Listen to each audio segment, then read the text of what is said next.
விசுவாசத்தின் மொழியை பேசுங்கள். ஓகே, விசுவாசத்தின் மொழியை பேசுங்கள். நாங்கள் அடுத்து சொல்லி இப்போ நான் இதில் டக்குனே போயிருந்தேன் பண்ணிக்கிட்டே இருக்கேன். அப்போ விசுவாசத்தின் மொழி அப்படின்னு சொன்னால் விசுவாசத்துக்கும் நம்முடைய பேச்சுக்கும் ஒரு தொடர்பு இருக்கிறது, நல்ல நெருங்கிய தொடர்பு இருக்கிறது. ஹல்லேலூயா. அப்போ பவுல் சொன்னாரு, நான் விசுவாசித்தேன் ஆகையால் பேசினேன். நான் எதை விசுவாசிக்கிறேனோ அதைத்தான் நான் பேச முடியும். அதனால பவுல் சொல்றாரு, அவர் எதை விசுவாசித்தார்? இயேசுவை விசுவாசித்தார். விசுவாசித்ததையே அவர் பேசினார். ஆமென். ஆகவே நாம் எப்படிப்பட்டவர்களாக இருக்க வேண்டும்? விசுவாசத்தின் ஆவியை உடையவர்களாக இருக்க வேண்டும். விசுவாசம் ஆமென் ஆவியை உடையவர்களாய் இருக்க வேண்டும். அடுத்தது ஆமென். Price God. விசுவாசித்தேன் ஆகையால் பேசுகிறேன். விசுவாசத்தின் ஆவியை ஆமென்.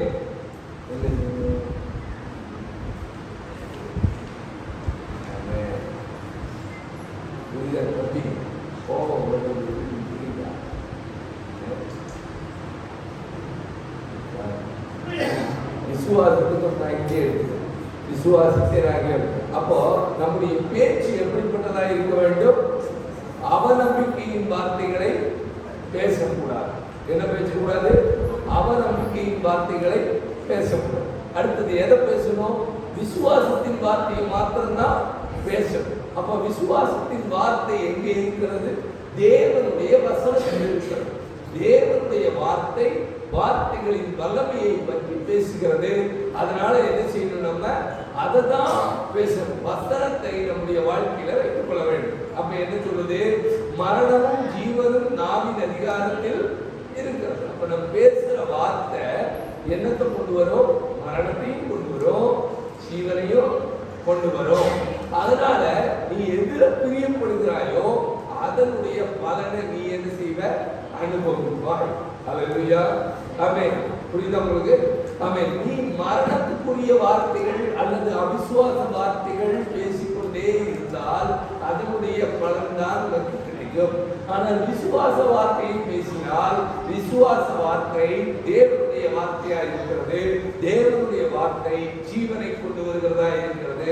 அப்ப நீ அதனுடைய பலனை அனுபவிப்பாய். ஆமென். Praise the lord. அடுத்தது நாம் என்ன செய்யணும்?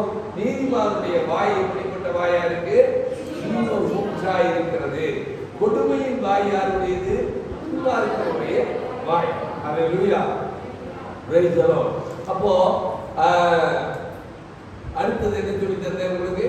அப்ப இன்னைக்கு வாசித்தத என் நாவு விரைவாய் எழுதுகிறவனுடைய எழுத்தாங்க. நம்முடைய நாக்கு எப்படி இருக்கணும்? எப்பவுமே ஃபாஸ்டா பேசிடும், சீக்கிரமா எழுதிடும், சீக்கிரமா என்ன செஞ்சிடும்? எழுதிடும். பேசுறதுக்கு யோசிக்கிறதே இல்லையே. நான் நினைக்கிறதுக்கு முன்னாடி நாக்கு என்ன செஞ்சது? எழுதியது இல்ல. ஆமா, விரைவாய் எழுதுகிற எழுத்தாணி தான் இந்த நாக்கு. பேனா எழுத்து எழுதுறதுக்கு முன்னாடி நாக்கு எழுதிடும். கரெக்டா? அப்ப நம்முடைய நாக்கு என்னவாய் இருக்க வேண்டும்? நம்முடைய வாய் ஜீவ ஊற்றாய் இருக்க வேண்டும். நம்முடைய நாவு நல்லதை பேசுகிறதாய் இருக்க வேண்டும். அப்ப என்ன செய்யணும்? எப்போதும் விசுவாசத்தின் மொழியை தான் பேச வேண்டும். விசுவாசம் இல்லாத சாம வார்த்தைகளை நாம் என்ன செய்யக்கூடாது? பேசவே கூடாது. விசுவாசத்தின் வார்த்தையை பேசும்போது நமக்கு என்ன கிடைக்கிறது? அங்கீகாரம் கிடைக்கிறது, மரியாதை கிடைக்கிறது. புரியுதா உங்களுக்கு? அப்ப விசுவாச வார்த்தையை பேசாதவங்கிட்ட என்ன செய்ய முடியாது? நம்ம பேசுறது நல்லதல்ல, நம்ம வாழ்க்கைக்கு அது பிரயோஜனம் இல்லை. விசுவாச வார்த்தையை நம்ம பேசினா நமக்கு அங்கீகாரம் கிடைக்கும். எப்படி அங்கீகாரம் கிடைக்கும்? அந்த சிஸ்டர்கிட்ட போனேன், என் கஷ்டத்தை சொன்னேன், அவங்க 2 வார்த்தை சொன்னாங்க, சொன்னதுலேயே எனக்கு என் கஷ்டம் தீர்ந்தது போல ஆயிடுச்சு. அந்த சிஸ்டர் நல்லா சிஸ்டர் கடவுள் பக்தி அவங்களுக்கு இருக்கு. இப்போ உங்களுக்கு என்ன ஆயிடுச்சு? அங்கீகாரம் கிடைக்குது. நீ வேலை செய்யற இடத்துல, நீ படிக்கிற இடத்துல, எல்லா இடத்துலயும் உனக்கு ஒரு அங்கீகாரம் கிடைக்கணும்னா ஒரு நாவல நீ பயன்படுத்துகிற வார்த்தைகள் தான் உன்னை என்ன செய்யும்? காட்டி கொடுக்கும். நீ யார் என்பதை வெளிப்படுத்தும்.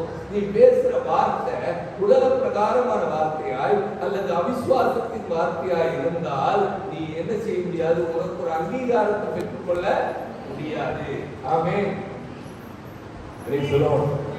அப்போ நம்முடைய நாவினால் அறிக்கை இடுவதால் தான் நாம் என்ன செய்யப்பட்டோம், ரட்சிக்கப்பட்டோம். நம்முடைய நாவல நம்ம என்ன சொல்றோம், ஆண்டவராகிய இயேசு கிறிஸ்து ஆமென் மரித்தார், அடக்கம் பண்ணப்பட்டார், உயிர் தெழுந்தார், பிதாவாம் தேவன் அவரை உயிரோடு எழுப்பினார், அதை நான் விசுவாசிக்கிறேன். அவர் தெய்வம் என்பதை விசுவாசிக்கிறேன். அவர் என் பாவங்களை மன்னித்தார் என்பதை விசுவாசிக்கிறேன். இந்த விசுவாச வார்த்தையை என் நாவினால் அறிக்கை செய்தேன்.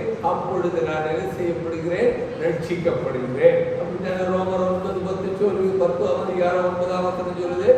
ஆமா, ஹல்லேலூயா. அப்போ ஒரு உதாரணத்தை நான் சொன்னேன், கெட்ட குமாரனை பத்தி சொன்னேன். கெட்ட குமாரன் என்ன செய்தான், தேவனுக்கு அவங்க அப்பாவை விட்டு தூரமா போயிட்டான். தூரமா போனவன் கஷ்டத்தை எல்லாம் அனுபவிச்சு ஒரு நாள் ஒரு முடிவு எடுத்தான். என்ன அந்த முடிவு எடுத்தான், நான் அப்பா கிட்ட போக போறேன். அப்பா வீட்டுல சாப்பாடு இருக்கு, அப்பா வீட்டுல வேலைக்காரங்க சாப்பிட்டு திருப்தியா இருக்காங்க, அப்பா அம்மா சாப்பிட்டு அப்பா கிட்ட வேலை செய்யற வேலைக்காரங்களே திருப்தியா சாப்பிடுறாங்க. அப்ப எனக்கு பணி திங்கிற தவறு கூட கிடைக்க மாட்டேங்கிறதே. அதனால அவன் என்ன முடிவெடுத்தான், ஒரே ஒரு முடிவெடுத்தான், நான் என் அப்பாவுக்கு விரோதமாகவும் என்ன உண்டாக்குன தேவனுக்கு விரோதமாகவும் நான் பாவம் செய்த அவர்கிட்ட போய் நான் என்ன வேலைக்காரனாவது வச்சுக்கோங்கன்னு நான் என்ன கேட்க போறேன். அவன் எடுத்த முடிவு வீட்டுக்கு திரும்புற முடிவு, அவன் எடுத்த முடிவு தேவனிடத்துல திரும்புகிற முடிவு, அவன் எடுத்த முடிவு அவன் நன்மையை பற்றி கொடுக்கிற முடிவு. பழைய வாழ்க்கை, பழைய துன்பாத காரியங்கள், பழைய சுபாவங்கள், பழைய எண்ணங்கள், உலக பிரகாரமான காரியங்கள், தேவனுக்கு பிடிக்காத காரியங்கள், இதையெல்லாம் விட்டு பரிசுத்தமான வாழ்க்கைக்கு, தகப்பனோடு இருக்கிற வாழ்க்கைக்கு நாங்கள் என்ன செய்தா போலான்னு தீர்மானிச்சவன் தன் வாயினால சொன்னா. என்னன்னு சொன்னார், தன் தகப்பனுக்கு விரோதமாக. அந்த வசனத்தை வாசிக்கலாமா? லூக்கா 15:17. ஆமென்.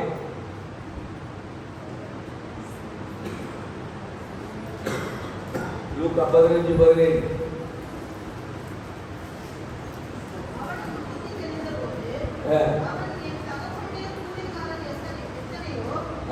புத்தி தெரிஞ்ச போது என் தகப்பனுடைய ஊழியக்காரர் எத்தனையோ பேருக்கு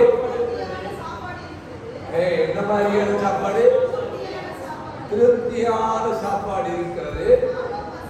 நானும் பசியினால் சாகிறேன்.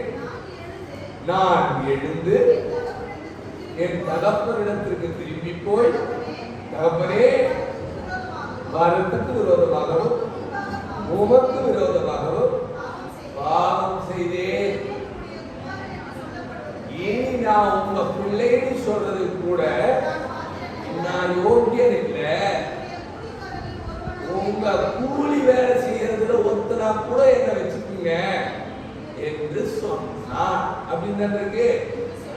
என்று சொல்லி எழுந்து புறப்பட்டு தன் தகப்பனிடத்தில் வந்தார்.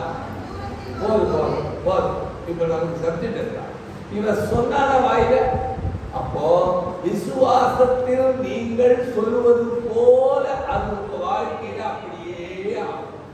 நீ எதை விசுவாசத்துல சொல்றியோ அது அப்படியே வாழ்க்கையில என்ன செய்யும். இப்ப அவன் வாழ்க்கையில என்ன சொன்னா, அவன் நான் போய் அப்பா கிட்ட போய் மன்னிப்பு கேட்கிறேன்னு சொன்னான் இல்லையா? ஆண்டவருக்கு நான் பரத்துக்கு முன்பாக, பரம்னா என்னது, தேவனுக்கு முன்பாகவும் என் தகப்பனுக்கு முன்பாகவும், பூமியில என் தகப்பனுக்கு முன்பாகவும் நான் பாவம் செய்தேன். நான் எந்த விதத்திலும் அவர்கிட்ட போறதுக்கு தகுதியே இல்லாதவன். ஆனா என்னை ஏதாவது ஒரு மதத்துல என்ன செய்யுங்க, என்னை சேர்த்துக் கொள்ளுங்கன்னு தன்னை அவர் போய் அறிக்கை செய்யும் போது, ஆண்டவர் அந்த பெரிய மனசுள்ள தெய்வம், அவர் எப்படிப்பட்டவர், உன்னை கூலிக்காரனா இல்ல, தன் பிள்ளையாவே மறுபடியும் ஏற்றுக்கொள்கிறார். அல்லேலூயா. புரியுதா? அவன் இந்த பூமியில நான் உங்களுக்கு ஒரு தத்துவம் சொல்லித்தரேன். நீங்க ஆண்டவருக்கு முன்னாலேயும் பாவம் செய்யக்கூடாது, மனுஷனுக்கு முன்னாலேயும் பாவம் செய்யவே. புரியுதா உங்களுக்கு? மனுஷன் இப்ப தகப்பனை எழுத்து பேசி போயிட்டான். தகப்பனை தானே எடுத்து பேசினா, அவனுக்கான சொத்து தானே வாங்கினா, நியாயம் சொல்றதுக்கு நிறைய இருக்கு. ஆனால் நியாயம் அது அல்ல அப்படிங்கிறது தான் சட்டம். தேவ சட்டம் என்ன, தேவ நீதி என்ன, மனிதர்கள். அல்லேலூயா. ஆகவே நம்ம இந்த பூமியில நமக்கு தந்திருக்கிற தகப்பனையும் தாயையும் கனம் பண்ணணும். தகப்பனையும் தாயையும் கனம் பண்ணணும். அது மாத்திரம் இல்ல, தெய்வத்தையும் கனம் பண்ணணும். அவருக்கு முன்பாகவும். அப்போ பூமியில நமக்கு ஊழியர்கள் கொடுத்திருக்கிறார்கள். ஊழியர்களை நம்ம என்ன செய்யணும்? கனம் பண்ணணும். அதை விட்டுட்டு போனோம் அப்படின்னா நமக்கு என்ன கிடைக்கிறது? ஆமென். ஒன்றுமில்லாமை கடந்து வரும்போது நாம ஒரு முடிவெடுக்க வேண்டிய சூழ்நிலை. இன்னைக்கு முடிவெடுத்து அவன் வந்துட்டான். அவன் விசுவாசத்தின் சொன்னதினாலே அவனோட தகப்பன் அவனை என்ன பண்ணிட்டாரு? நம்முடைய பிள்ளையாகவே ஏற்றுக்கொண்டார். அடுத்தது போடும்போது என்ன செய்யணும்? நாம் பேசும் வார்த்தைகளையும் நம்முடைய விசுவாச அறிக்கைகளையும் தினந்தோறும் நாம் என்ன செய்யணும்? பிராக்டிஸ் பண்ணணும். பேசுறதுக்கு நம்ம எப்போதும் என்ன செய்யணும்? விசுவாச வார்த்தையை நீ அவ்வளவு சீக்கிரமா பேசிட மாட்டேன். ஏன் பேச மாட்டேன்னா, நீ பொறுப்புல இருந்தே பேசுற குணம் என்ன இருக்கும்? நெகட்டிவ் பேச்சே இருக்கும். நம்ம வாழ்க்கையில் நெகட்டிவ் நிறைய பேசுவோம். நம்ம ஒரு விஷயத்த சொன்னோம்னா, இல்ல பாஸ்டர் அதெல்லாம் ஆகாது. ஏங்க, அந்த உங்க சொந்தத்துல இவங்களுக்கு சொல்லுங்களேன், ரட்சிக்கப்படுவாங்க. அவெல்லாம் ரட்சிக்கப்படுவாங்க. அவெல்லாம் திருந்தவே, அவெல்லாம் படிக்கவே, இவனுக்கெல்லாம் ஏறவே. ஏன்னா நம்ம எதைத்தான் பேசி பழகிருக்கிறோம்? நெகட்டிவ் தான் பேசி பழகிருக்கிறோம். உடனே சிந்திச்ச உடனே நம்ம என்ன நினைக்கிறோம்? நடக்கும் நடக்காது நம்மளே ஒரு கணக்கு போட்டு பேசுகிறோம். இதுதான் நம்ம பேச்சு வழக்கு. ஆனா வேதம் என்ன சொல்லுதுன்னா, நீ விசுவாச அறிக்கையை செய்துக்கிட்டே இருக்கு. விசுவாச அறிக்கையை செய்துக்கிட்டே இருக்கு. விசுவாச அறிக்கையை, நான் தேவனுடைய பிள்ளை, நான் இயேசுவால் மீட்கப்பட்டவன், இயேசுவால் கழுவப்பட்டவன், நான் பரிசுத்தமானவன். இது என்னோட விசுவாசம். இந்த விசுவாசத்தை நான் அறிக்கை பண்ண பண்ண பண்ண பண்ண எனக்குள்ள நெகட்டிவ்ஸே வராது. காரணம் என்ன தெரியுமா? ஜெயித்த தெய்வத்தை தான் நீ பிரைஸ் பண்ணிக்கிட்டே இருக்கிற. அல்லேலூயா. அவரைத்தான் நீ உயர்த்திக்கிட்டே இருக்கிற. அவரோட வார்த்தையை அது எழுத்துல நம்ம எப்படி இருக்கும்? இதெல்லாம் எழுத்துல கிடையாது. இப்படியெல்லாம் எங்கேயும் எழுதி வைக்கல, அப்படியெல்லாம் எங்கேயும் வழக்கத்துல இல்ல, இப்படி எல்லாம் நடப்புல இல்ல, நடப்புல எங்கேயுமே நம்ம பார்த்தது இல்ல. இதை எப்படி பாஸ்டர் செய்யறது அப்படின்னு கேட்போம். எழுத்துல இல்ல, வழக்கத்துல இல்ல, நடப்புல இல்ல, இப்படின்னு எதிர்மறைய பேசி இல்ல இல்லைன்னே சொல்லாதீங்க. இல்ல இல்லைன்னு, ஹலோ, இல்ல இல்லைன்னு. நாலு சின்ன பிள்ளையா இருக்கும்போது செட்டியார் கடையில் போய் தான் வாங்க. எங்க மளிகை கடையில் அங்க போனோம் அப்படின்னா, உப்பு இருக்குதான்னு கேட்கறது, சாரி பருப்பு இருக்குதான்னு கேட்டா புளி இருக்குது. புரியுதா உங்களுக்கு? செட்டியார் பழைய கடை ஞாபகம்லாம் இருந்தா தெரியும். அவங்க இல்லைன்னு சொல்லவே மாட்டாங்க. அந்த அந்த வியாபாரம் பண்றவங்க இல்லைன்னு சொல்ல மாட்டாங்க. நம்ம ஒன்றை கேட்டோம் அப்படின்னா, இது இருக்கே எடுத்துக்கங்க அப்படின்னு. நீங்க போனீங்கன்னா, இதை பாருங்க, இதை பாருங்க, அது இந்த மாதிரி இல்லை பார்க்குறேன், இங்கே என்னன்னு பார்க்குறேன், இது எடுத்து போடுறேன், இது உங்களுக்கு பிடிச்சிருக்கா பாருங்க. நம்ம மைண்டை டைவர்ட் பண்றதுக்கு தான் இல்லைன்னு சொல்லவே. இல்லை இல்லைன்னு சொன்னீங்கன்னா இல்லைன்னே ஆயிடும். அதனால இல்லைன்னு சொல்லாத. உங்களுக்கு எல்லாத்தையும் ஆண்டவர் குறைவில்லாம கொடுத்துருக்கிறார். அல்லேலூயா. எப்படி இருக்கிறீங்க? சந்தோஷமா இருக்கிறீங்களா? ஆமென். அப்போ நம்ம என்ன செய்ய வேண்டும்?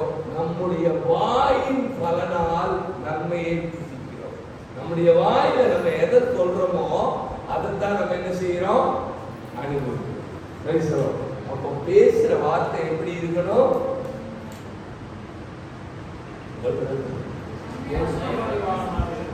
எப்படி பேசணும்? விசுவாச வார்த்தைகளை பேசணும். அப்போ இனிமே நீங்க அவிசுவாச வார்த்தைய பேச, பிள்ளைகளை பார்த்து பேசாதீங்க. புரிஞ்சிச்சா? எல்லாம் திருந்த மாட்டாங்க, எல்லாம் விட மாட்டாங்க, எல்லாம் சரியில்லை சொல்லாதீங்க. புரியுதா உங்களுக்கு? என் பையன்கிட்ட கோபம் வரும், அப்படி முன்னால நிற்கும், அப்படியே நிறுத்திக்கிறேன். என் வாயிலிருந்து சொல்லக்கூடாது, நான் ஏதாவது சொல்லிட போறேன் அப்படின்னு சொல்லி நிறுத்திக்கிறேன். அதுக்கு மேல பேச மாட்டேன். ஏன் தெரியுமா? இல்லையா பேசவே ஆசிரியர் என்ன பண்ணணும்? ஆசிரியர் விசுவாச வார்த்தை பேச. புரிஞ்சுதா? இனிமேல் என்ன செய்யணும்? சிஸ்டர் நல்லா இருக்கு, நீ நல்லா படிக்கணுமான்னு சொல்லணும். புரிஞ்சுச்சா? பிரைஸ் பிரைஸ் ஹல்லேலூயா. ஆமென். அடுத்தது நம்ம என்ன செய்யணும்? சொன்னா விசுவாசத்தின் பாதையில் நடக்க வேண்டும். விசுவாசத்தின் பாதையில் விசுவாசத்துல ஆரம்பிச்சேன், இப்ப எங்க வந்துட்டு இருக்கேன். ஒவ்வொரு காரியமும் எப்படி நடக்கணும், நீ பேசுறது விசுவாச வார்த்தைய பேசணும். இப்ப என்ன செய்யணும், எப்படி நடக்கணுங்கிறத கொஞ்சம் சொல்லி முடிச்சிருக்கோம். கரெக்டா ஆரம்பிச்சுதான் இருக்கணும். அடுத்தது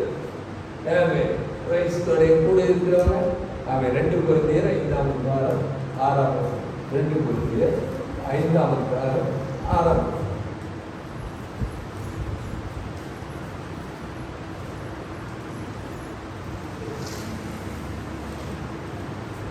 2 Corinthians 5:6. நாம் தரிசித்து நடவாமல் விசுவாசித்து நடக்கிறோம். நாம எப்படி நடக்கிறோம்? நாம் யாரு? நம்ம ஆண்டவரை ஏற்றுக்கொண்ட பிள்ளைகள். எப்படி நடக்கிறோம்? எப்படி நடக்கிறோம்? விசுவாசித்து நடக்கிறோம், தரிசித்து நடக்கிறது இல்லை. அப்ப தரிசிக்கிறதுனா என்ன?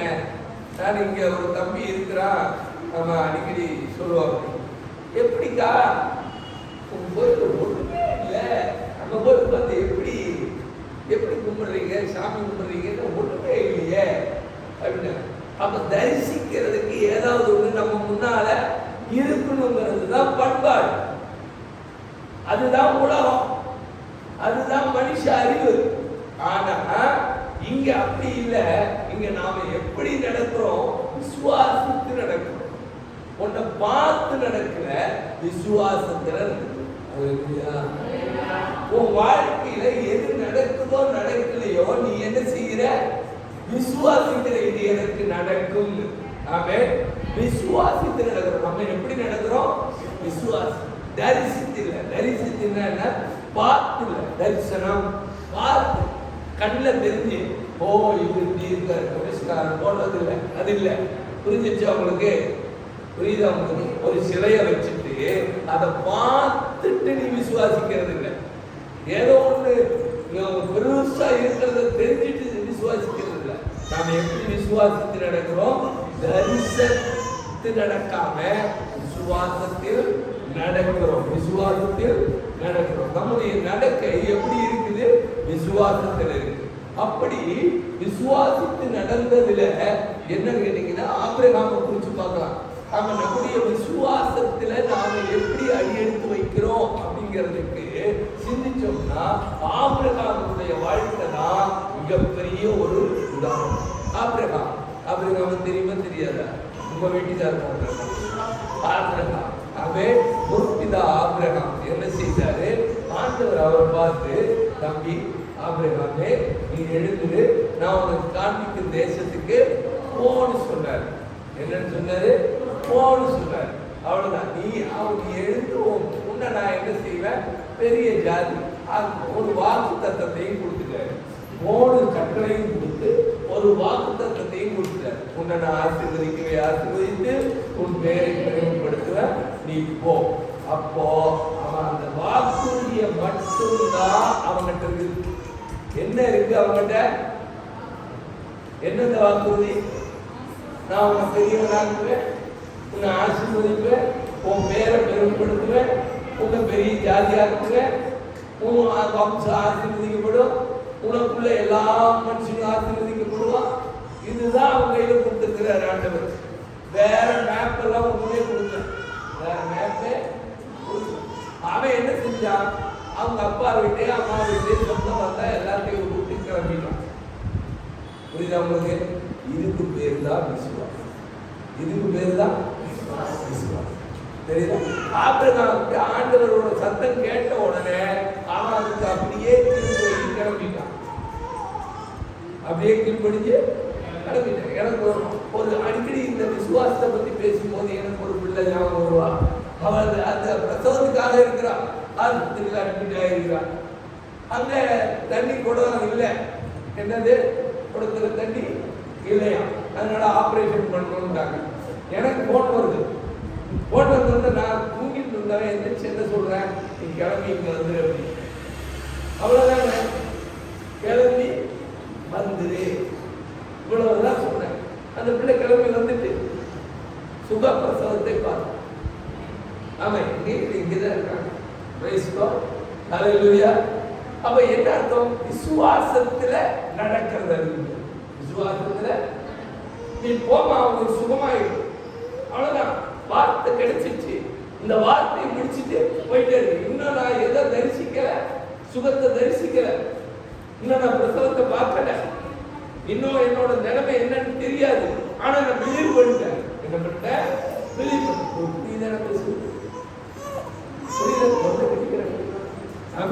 விசுவாசித்து நடக்கிறதுன்னு என்னன்னா, சொன்னதுக்கு உடனே கேட்கிறது. அதுக்கான பெரிய உதாரணம் யாருன்னா ஆபிரகாம்.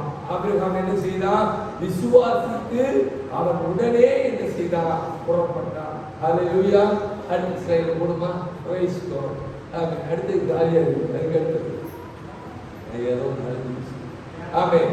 இப்போ இஸ்ரவேல் ஜனங்கள் எங்க நிக்கிறாங்க? சிறந்த சமுத்திரத்துக்கு முன்னால் நிக்கிறாங்க, செங்கடலுக்கு முன்னால நிக்கிறாங்க. இந்த பக்கம் பார்வர்ட், அந்த பக்கம் கடல். தப்பி கூட்டிட்டு வந்த மோசேவுக்கு என்ன செய்யறதுன்னே ஆண்டவர் என்ன சொன்னாரு? சமுத்திரத்தின் மேல போல யாத்ராகமம் 14ஆம் அதிகாரம் 21, 22 வசனத்தை வாசிச்சீங்கன்னா அதுல இருக்கு. யாத்ராகமம் 14ஆம் அதிகாரம் 21, 22 அங்க என்ன சொல்லியிருக்கு? மோசே தன் கையை சமுத்திரத்தின் மேல் நீட்டினார். ஆண்டவர் அதுக்கு முன்னால் இருக்கிற வசனத்தை வாசிச்சீங்கன்னு சொல்லுவாரு. ஆண்டவர் என்ன சொல்றாரு? செங்கடல் நிக்குது, ஜனமெல்லாம் ஆர்ப்பரிக்குது. எப்படி? என்னன்னா ஏயா அங்கேயே ஒழுங்கா சோத்த போட்டாங்க, திருப்பி இருந்தவன் எங்களை அடிச்சு கொள்றதுக்கு இங்க கொண்டு வந்தியா? ஏதோ வேலை செஞ்சுட்டு யாருக்கு எதிராக நிக்கிறாங்க? மோசைக்கு எதிராக நிக்கிறாங்க. மோசையின் நிலைமை பரிதாபம். ஆனா அவன் ஆண்டவரை நோக்கி பார்த்தா. ஆண்டவர் சொன்னாரு, உன் கையில் என்ன இருக்கு? கோல் இருக்கு. இந்த கோலை நீ என்ன செய்ய? சமுத்திரத்துக்கு நேரா, கடலுக்கு நேரா நீட்டு. அவ்வளவுதான் சொன்னாரு. இப்ப மோசை கேள்வி கேட்டாரா? அதுல இந்த கோலை நீட்டி என்ன நடக்க போகுதுன்னு கேட்டாரா? விசுவாசம். அவன் இன்னும் கடல் பிரியறத பார்க்கல, என்ன நடக்க போகுதுன்னே பார்க்கல. ஆனா வார்த்தையை அப்படியே என்ன செய்தான்? விசுவாசித்தான். மோசே தன் கையை சமுத்திரத்திற்கு மேல் நீட்டினார். அப்பொழுது கர்த்தர் ராம் முழுவதும் பலத்த கீழ்காற்றினால் சமுத்திரம் ஒதுங்கும்படி செய்து அதை வறண்டு போக பண்ணினார். ஜலம் பிளந்து போயிற்று. இஸ்ரவேல் புத்திரர் சமுத்திரத்தின் நடுவாக வெட்டாந்தரையிலே நடந்து போனார்கள். அவர்கள் வலது புறத்திலும் இடது புறத்திலும் ஜலம் அவர்களுக்கு பதிலாக நின்றது. இது இரண்டாவது நடந்தது, குழந்தை பிறந்தது. புரிஞ்சிச்சா? உனக்கு வேலை கிடைச்சது. கிடைக்கிறதுக்கு முன்னால கிடைச்ச வார்த்தை தான் என்ன வார்த்தை? விசுவாச வார்த்தை. அந்த விசுவாச வார்த்தையை நீ என்ன செய்யற? அதை ஏற்று அதன்படி நடக்கிற, அதன்படி நடக்கிற, செயல்படும். விசுவாசத்தை கேட்டு அப்படியே நோட்ல எழுதிட்டு போறது மாத்திரம் இல்ல, உன் வாழ்க்கையில அதை என்ன செய்யணும்? நடப்பிக்கணும். விசுவாசம் உன் வாழ்க்கையில ஆமென் செயல்படுகிறதா இருந்தால் அது என்ன செய்யும்? வெற்றியை கொண்டு வரும். இவன் போல நீட்டினா, இது இவன் செய்ய வேண்டியவன். ஆண்டவர் சொன்னது என்ன? போல நீட்டுமா, நீ போமா, கவலைப்படாத, ஆபரேஷனுக்கு போ, ஒண்ணு இல்லை, இதுதான் செய்வாங்க. நான் டாக்டர் இல்லை, இதுதான் செய்வாங்க, இவ்வளவுதான் செய்வாங்க, இதை விட்டா வேற மார்க்கமே இல்லை, இதுக்கு மேல உனக்கு வராது, அவ்வளவுதான். ஆனா அதுக்கு மேல வர்றதுக்கு வாய்ப்புகள் நிறைய இருக்கு. ஆனா இதுக்கு மேல வராது, அவ்வளவுதான். இந்த வார்த்தையை விசுவாசிச்சாங்க, அதைத்தான் அவங்க அனுபவிக்கிறாங்க. நீ இவரு வாடி சொல்லுவாரு, இவரு கதையெல்லாம் சொல்லுவாரு, இவருக்கு எந்த வேலை நம்மளுக்கு எல்லாம் தெரியும்னா போயிட்டே, அவ்வளவுதான். புரியுதா உங்களுக்கு? நம்ம வாழ்க்கையில விசுவாசிக்கிறதை நாம நம்ம வாழ்க்கையில நடப்பிக்கிறவர்களா இருக்க வேண்டும். விசுவாசித்து நடக்க வேண்டும், விசுவாசித்து நடக்க வேண்டும். அடுத்த காரியம் என்ன பாருங்க. ஆமென். அவர்கள் ஆமென் ஒரு இன்னொரு இடம் யோசுவாவும் கூட்டரும் என்ன செய்யறாங்க? யோர்தான் நதிக்கரைக்கு வர்றாங்க. எங்க வர்றாங்க? யோர்தான். யோர்தான் பயங்கரமான நதி. ஆமா, வெள்ளம் அடிச்சு பிறண்டு போயிட்டு நம்ம ஊர்ல தண்ணி வந்துச்சு பாரு, ஊரே கரையவே அடிச்சு அந்த மாதிரி போற தண்ணி. அதுக்குள்ள யார் போனாலும் தப்பிக்கவே முடியாது. இப்போ ஜனம் அந்த புறம் போயாங்க. என்ன செய்யணும்?